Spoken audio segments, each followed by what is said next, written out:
Welcome back to episode 3. In this episode, our objective is to defeat the Brain of Cthulhu. In order to spawn him, I need to destroy 3 demon hearts in the Crimson. There are 2 ways to get to these demon hearts.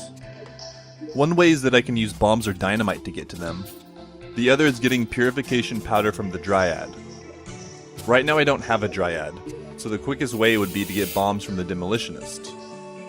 However, purchasing these bombs and dynamite costs a lot of money which I need later on. So I chose to wait for the Dryad to spawn.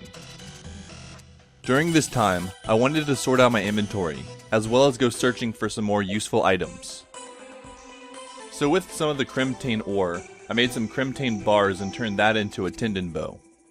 I intend to use this as my main weapon against the Brain of Cthulhu.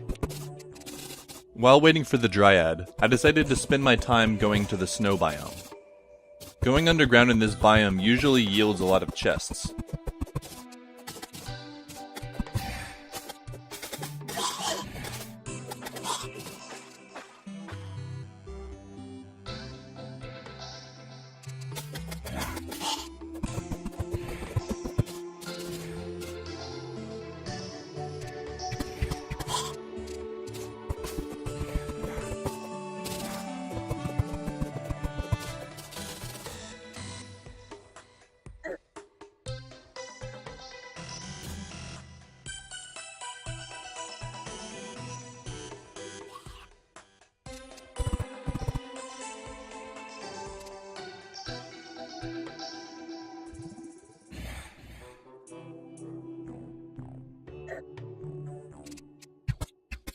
While walking along, I noticed some water falling from the sky. This water is from a floating island. Floating islands always contain one chest, so I marked the spot with some torches so I can come back to it later. In previous versions of the game, you needed a key from the dungeon in order to access the chests. I didn't remember this at the time of recording, but they actually took that out in a recent update. So if I wanted to, I could have accessed the chest immediately. I do come back to it eventually, so it's not like I'm losing the item.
Here I get my first life crystal. I'll want to get 15 of these in order to get max health. With just 1 life crystal though, the nurse will be able to spawn at the houses I made.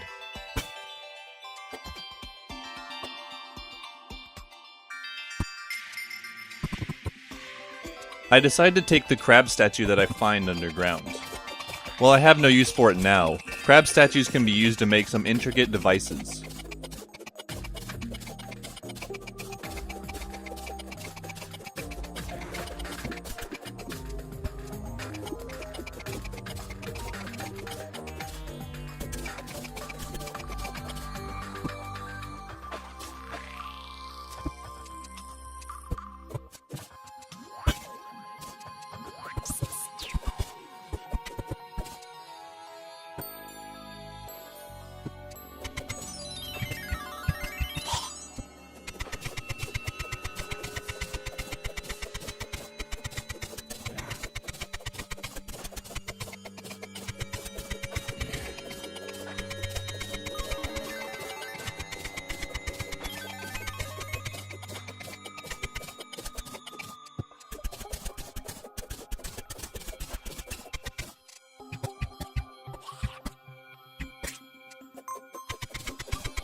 The nymph down here caught me completely by surprise. It's one of the rarest enemies to find underground, and it deals a lot of damage. Since the only item it can drop is a banner, it's really only a nuisance to me. I was just fortunate that I could react fast enough so that it wouldn't kill me.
I get the notification that the Dryad has arrived. I choose to stay underground looking for items a little bit longer, since I won't be coming back here.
As I'm digging downward to explore, I spot a goblin fortress.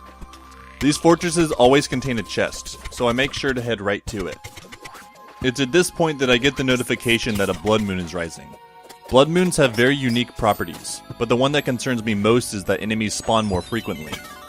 So really, blood moons are only going to make this a lot harder on me. In this chest I get ice skates and another suspicious looking eye. The ice skates make it easier for me to walk around on the ice, but the real appeal for me is the 3 defense that I get from them.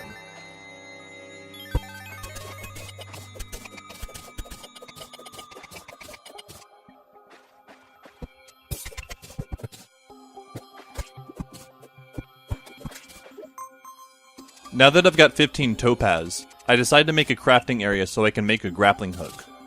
This grappling hook will make it much easier for me to navigate underground. I also decided to make a golden pickaxe. Unfortunately, like my last pickaxe, this one is also annoying, making its stats a lot lower.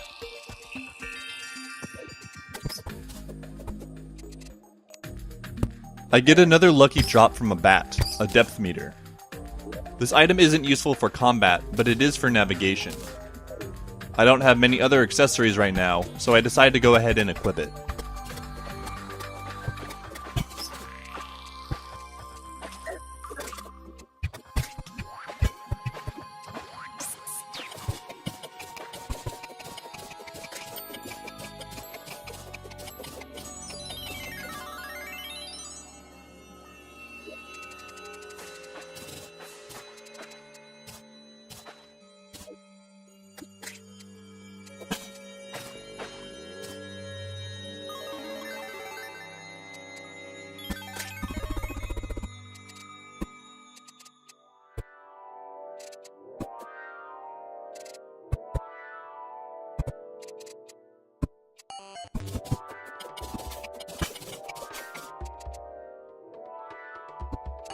I spot another underground mushroom biome, and like before, I'm heading over to it in hopes of a chest.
The biome itself doesn't have any chests, but I spot a goblin fortress nearby that does.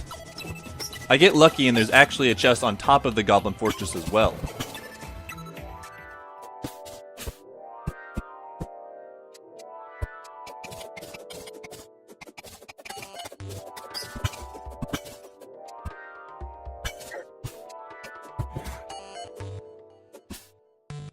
In the next episode, I'll open up these chests to see what I get, and get ready to fight the Brain of Cthulhu, so stay tuned. If you liked what you saw, be sure to like and subscribe. Also, click on the annotation in the middle of the video to watch the next episode. Thanks for watching, and I'll see you in episode 4 of this Terraria speedrun.